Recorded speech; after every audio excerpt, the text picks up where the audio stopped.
Watch this.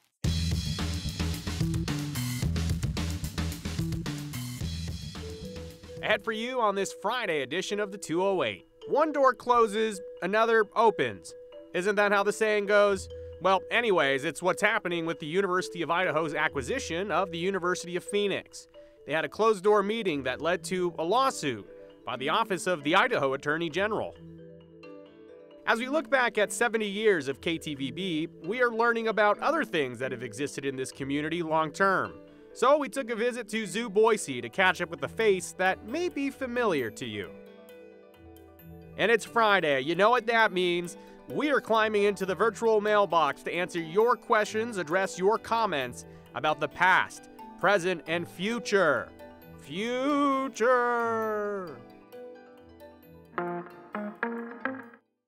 I move to adopt the determination that no open meeting violation occurred at the board's May 15th, 2023 executive session, and therefore no cure is necessary. Welcome to the 208. I'm Joe Paris. That is the University of Idaho situation, talking about moving forward with their plan to buy the University of Phoenix. And the Idaho State Board of Education is doubling down that this is the right decision for Idaho, and they made no mistakes along the way, according to them. However, Idaho Attorney General Raul Labrador thinks otherwise. His office says that the State Board of Ed violated open meeting laws, and the AG's office, well, they're filing a lawsuit in response. And this is a perfect time to bring in Andrew Bartline. And Andrew, you did the hard work here today. You read through the lawsuit. You kind of gleaned it down, followed the board meetings. What do people need to know about this? Well, it boils down to two specific dates, Joe, and we'll get into those right now. It's May 15th and May 18th.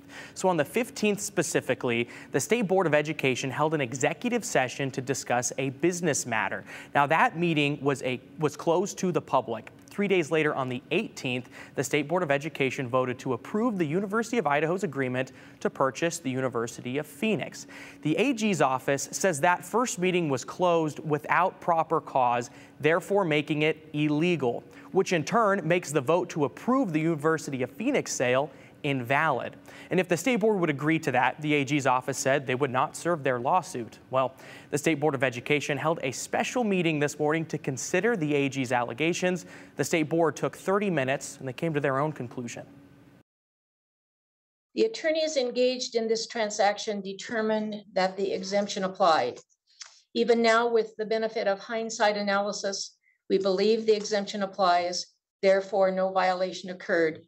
You hear the word in there, exemption. Idaho does require public agencies to keep meetings open to the public, but exemptions do exist. That May 15th meeting minutes, they show that it was a closed executive session, but they also directly cite their exemption too, pulled straight from Idaho code. Quote, to consider preliminary negotiations involving matters of trade or commerce in which the governing body is in competition with governing bodies and other states or nations. Then the board voted 3 days later to approve that acquisition. Well, the AG's office put two and two together, and the lawsuit says this exemption did not apply. The lawsuit offers multiple reasons behind their complaint. First off, the AG points out the language preliminary negotiation. The lawsuit says this meeting is not preliminary at all. Rather, it was considering the final terms of sale, which comes out to more than $500 million. If the State Board of Education concluded 3 days later to greenlight that sale, the lawsuit says the negotiation is better described as advanced than preliminary. Now, there's a second level to this too, but it's technically the same complaint in this lawsuit, again against that same exemption. The exemption cited also requires some level of competition. The exact language of the lawsuit, or the law, I should say, says in which the governing body is in competition with other governing bodies, other states, nations. So at some point, we know there was competition. The University of Arkansas considered buying the University of Phoenix, but their Board of Regents rejected a $500 million proposal themselves back in April. So that means the University of Arkansas was no longer in competition with the University of Idaho, by that May meeting. The AG's lawsuit says they have no reason to believe any other university was actively creating competition in that sale either. The State Board of Ed says they are now moving forward with their sale nonetheless, and the nonprofit arm that would absorb the University of Phoenix, it still needs accreditation, so it's not a done deal yet. But the AG's lawsuit, Joe, would look to block this. If they were successful with this in proving that that open meeting law was violated, well, it would render this void and it would block all action. So I guess where do we go from here? Do we know if this is like a wait till the lawsuit's resolved situation? That's what it would have to be at this point. And the State Board of Education put out a statement today saying that they are preparing to get private attorneys, private lawyers, because the Attorney General is, of course, on the other side. They're not going to be backing them up in this lawsuit. So a little sticky legal situation that I know we'll be watching, because we see your comments, people very interested to see how this University of Idaho potential combination with the University of Phoenix will go. So Andrew, we'll keep an eye on that. Thank you so much. Well, it's Friday, and on Fridays, we don't wear pink, but we do like to take a look at all your comments over the last week and your thoughts and your questions, and we like to talk about some of the best ones and answer the questions about some stories we did this week. There's also some random stuff in here, and we will get to all of that. But we'll start with this. Sherman Williams wrote to us this week saying, wait, our Idaho government disbanded the MMR committee, which was paid for by grants. Why don't they just continue without Idaho's government approval? They weren't paying for it. So this is a comment about the story we did on Wednesday about Idaho getting rid of the state's maternal mortality committee. The Idaho Medical Association is looking at other options at accomplishing the same work. It could be a group of volunteer doctors who will help interpret the data, but a partnership with the government would help because the data, it comes from their end, and Health and Welfare tracks these raw numbers and the people in the committee interpreted them, so we'll have to keep an eye on that. Much different topic. Here's Jeff Parker. He asks, what is the deal with turning left on a flashing yellow light with incoming traffic? What does Idaho law say about navigating it? A good question, and I believe this is in response to our story on the Meridian intersection cameras that we did this week. And Jeff, according to the Idaho Transportation Department, you can turn left on a flashing yellow arrow, but oncoming traffic has the right of way. So the guidance is yield to traffic before turning left. That is the Idaho-specific guidance. And staying with some traffic ideas, Marty in Boise asked, are there any red light or speeding cameras in Idaho? And this is again about the story of Meridian intersection cameras. Long story short, we know Colorado, California, some other places have these tricky red light cams that send you a ticket in the mail. Not here in Idaho, for now at least. We'll keep you updated.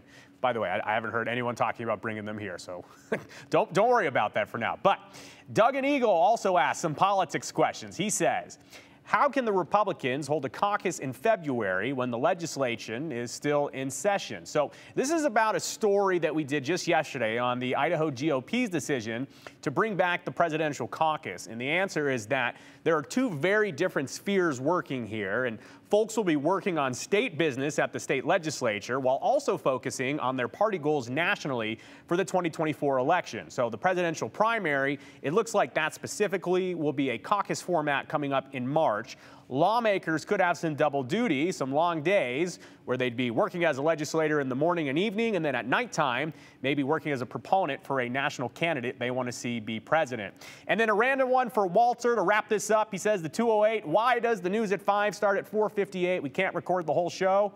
Well, Walter, it's a good question. We don't have a definitive answer for you, but we asked our program and traffic coordinator. They told us that most often when we start a program before the top of the hour, even if it's just slightly before it, it's to keep viewers like you with us so you don't switch to another channel.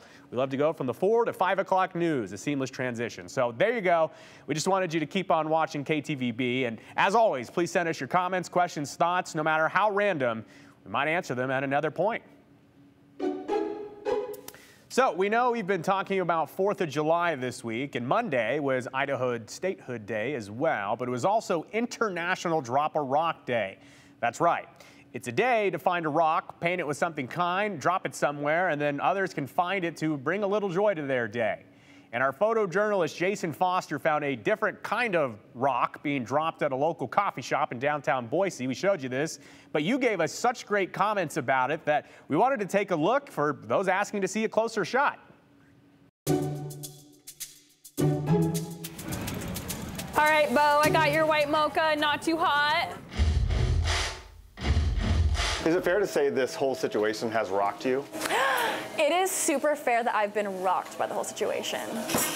My name is Dylan. I'm one of the lead baristas at Dawson Taylor. Any whipped cream on that hot chocolate? One day, one of our baristas was picking up around the shop, wiping things down, and they had reached to wipe something, and when they had brought their hand back, a little rock figurine was there that appeared to be a purple squirrel, but when you look closely at its face, it's actually a 3D printing of The Rock, like Dwayne "The Rock" Johnson. Did you guys go vote on our rocks? When we got our very first figurine, we let it just kind of hang out on the bar for a little bit. We wanted people to kind of just share this randomness, you know, it's just super fun, and so everybody got to play with it and just be like, what is this? Did your kiddos see those little rock figurines over there? Yeah? It was funny and weird, and we put it on the shelf and we called it a day, and then another one showed up, a week went by, 2 more showed up, and they have been found all over the coffee shop. They put them in the pots, they'll put them underneath the leaves, they'll put them with the coffee cups behind the sugar, they'll put it just about anywhere anyone can find it. So right here, this is the Rockzilla that we have. So we don't know who they is. We don't know boy or girl, but they're definitely a regular. They fly right under the radar.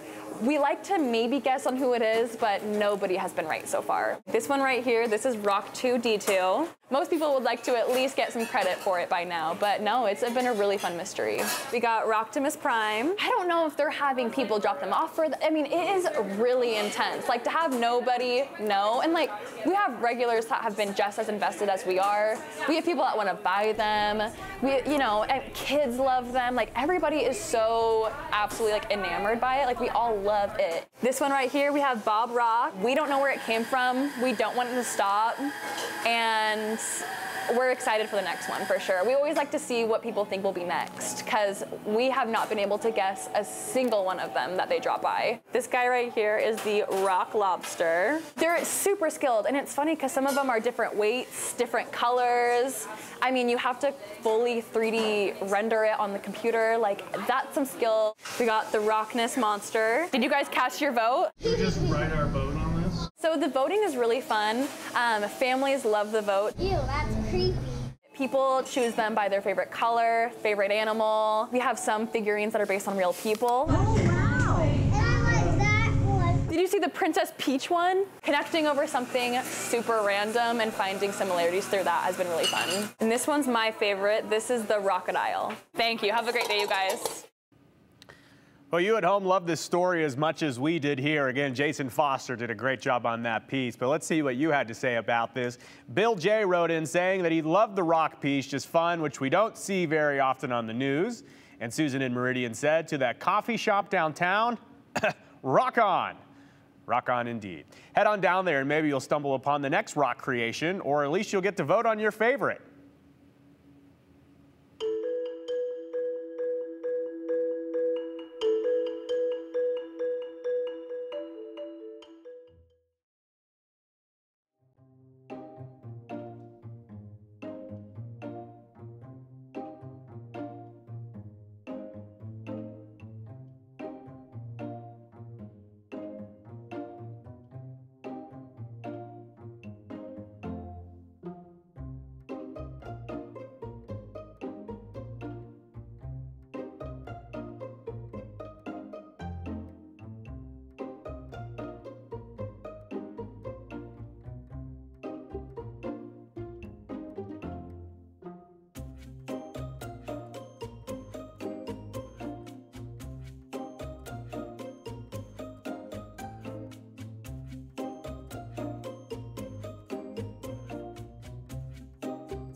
Next Wednesday, KTVB celebrates 70 years on the air. It's been a great time for us lately to look back at the stories and people who have built this place so we can inform you, the community. And we dove into the archives over the last year, and it's given us some new perspectives on the past and changes over the last 70 years.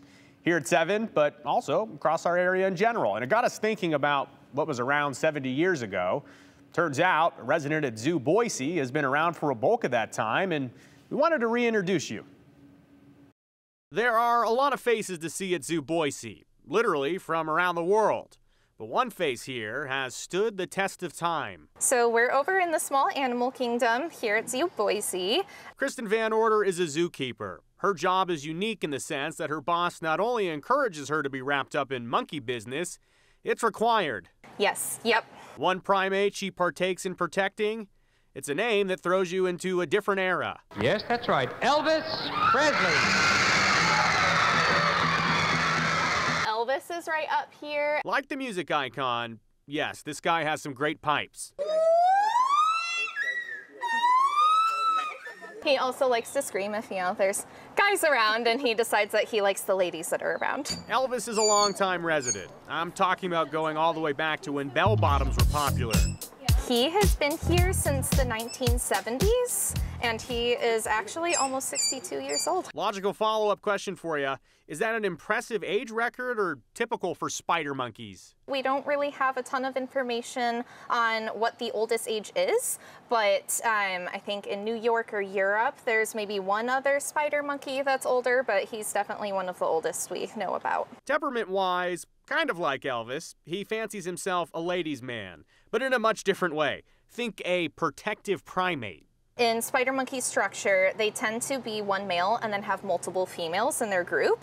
We don't have that specifically here at Zoo Boise, so he has Sarah, who's his nice little roommate, but he then decides that all of the female keepers that take care of him are also part of his group. So myself and a couple other keepers are included in that. When men come around, Elvis makes sure they know that he is king here. He kind of gets very, very protective. And so you'll hear him vocalizing a lot and he'll kind of shake the mesh and be like, no, get away from my ladies. So that's kind of why he's more active. Spider monkeys, they're quite the creatures. And Elvis, he's no exception. His blue eyes always really, really stand out. It's a good way to tell him apart from Sarah.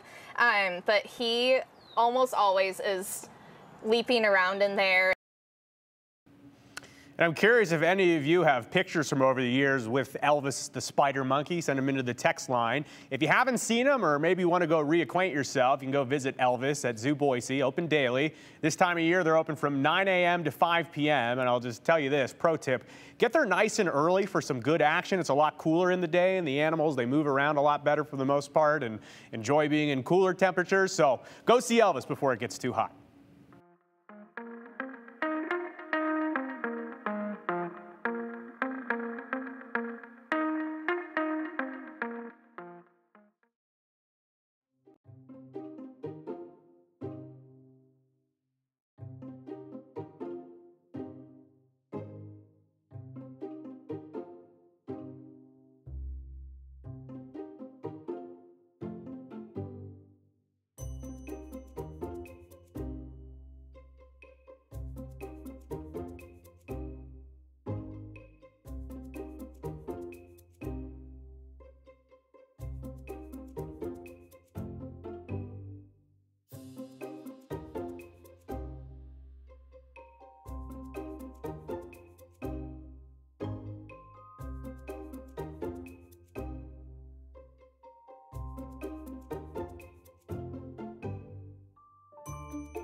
Well, on the weather front today, if you have spent most of your day inside an air-conditioned building, it might shock you when you step outside how hot it is. 96 degrees, our current temperature in the city of trees. We may still tack on one more degree of heat before it's all said and done. Very dry, only 15% humidity, and those northwest winds at just 6 miles per hour. So not much out there to offer any relief from the heat. High temperatures elsewhere across the region so far today. 96 for Ontario, Caldwell, Nampa. You've hit 95 thus far on our Friday. Upper 80s for Jerome and Twin Falls. Even Haley and McCall got into the low 80s. Speaking of the mountains, we've had a couple of very isolated storms and light rain showers popping up in the central mountains. Nothing too significant. Magic Valley is seeing some gusty winds and some approaching storm activity. That may all repeat itself tomorrow and also thrown into the mix for our Saturday.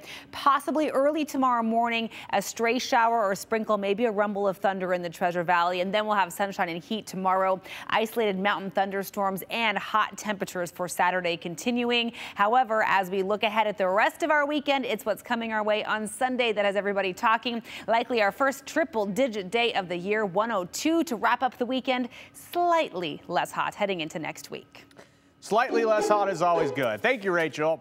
Well, yesterday we told you all about fireworks in Idaho and why they aren't illegal to possess, but some are illegal to shoot off. You remember the whole story. Well, we got another viewer comment about fireworks that we thought we would address because that's what we do here on the 208. Kim writes to us saying, laws only work if they are enforced. Start a fire, destroy homes and property, get a sternly shaken finger and a warning. Ain't Idaho great? So, not really a question, but we thought we would see how many citations Treasure Valley law enforcement gave out for 4th of July illegal aerial fireworks. So we reached out to Meridian, Boise, Ada County Sheriff's Office, Kuna, Eagle, Nampa, Caldwell. A lot of them weren't able to get back to us exactly today. Ada County Sheriff's Office, Boise Police said that they don't have really an exact number of citations for illegal fireworks just now, but they are working on getting us some numbers so we can always come back to this. We also know a lot of people are still on vacation for the holiday, but what we can tell you for sure, Boise Police reports that they had 42 calls made to them related to illegal fireworks from July 3rd to the 6th.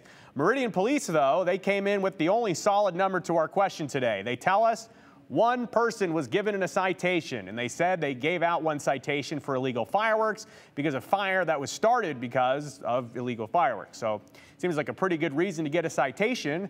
As for everyone else, here's a sternly shaken finger. There you go, Katie. That was a good finger whack. All right, anyways, there's plenty of other disturbances on and around the 4th of July, multiple grass fires, noise complaints, or just complaints in general. But what was this all about in Idaho back in 1912? Let's go to Sweet Idaho. It's the Boise County Sentinel, Sweet Idaho, July 11th, 1912. Safe and sane, or was it? A runaway-only incident of the 4th. The 4th of July passed off very quietly at Sweet. Only a few of the citizens remained in town. Some went to Horseshoe Bend, Placerville, Emmett, and Boise. Others to various points where fishing and shade made an object. Seems pretty sweet, until 2 runaways marks the occasion. The night before the 4th, a buggy became unmanageable and did considerable damage to the rig. Then on Thursday, something hit a telephone pole in front of the bank, and that thing broke loose at the approach of an automobile. I guess. So they ran north on Main Street and just kept running around until Sam came along. Hello, Sam. That is on a different part of the paper we don't have, but we'll tell you anyways. Sam can be congratulated on having a self-riding and unbreakable buggy, which was demonstrated fully. Good job, Sam. The running team met some lumber wagons which blocked the road with the pole. The runners, they leaped right over its taking, then the buggy after them. Spectators declare the rig was bouncing from 4 to 5 feet high among the rocks, all while maintaining an even keel. What a time to be alive. That's the news on July 11th, 1912. So there you go. We usually have runaways on the 4th, but they are usually little pups, dogs, afraid of fireworks.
All right, you know how we finish the week here on the 208. To the comment, Tron.